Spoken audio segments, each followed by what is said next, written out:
हर हर महादेव. दीक्षा kitchen. आज आपण बनवणार आहोत मुगाची डाळ घालून शापूची भाजी. अगदी सोपी आणि कमी वेळेत होणारी अशी ही भाजी आहे. खूप छान आणि चविष्ट होते. मी ती कढई ठेवली आहे, त्यात तेल टाकून घेतलंय. इथे कढई ठेवली मी गॅसवर, तर तेल टाकून घेतलंय.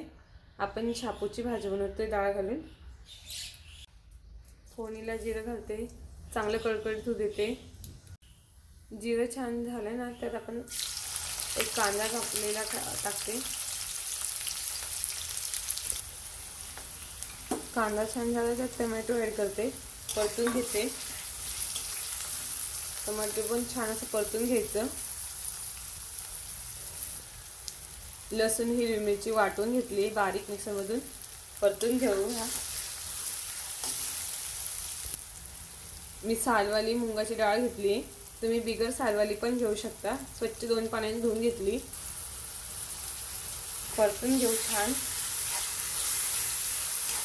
डब्यासाठी ही भाजी खूप छान आहे.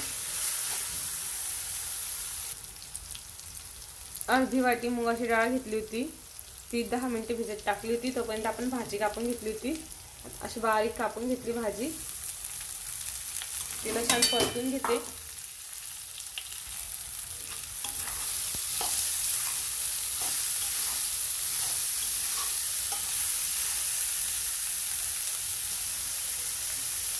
चवीनुसार मीठ घालते, थोडीशी हळद घालते.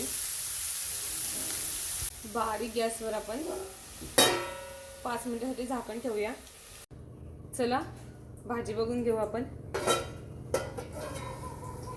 बघा किती छान झाली. त्यात मी शेंगदाण्याचं कूट ॲड करते आणि परतून घेते. आपली भाजी ही तयार झाली आहे. तुम्हाला आवडली असेल तर करून बघा, खाऊन बघा आणि कमेंट करा.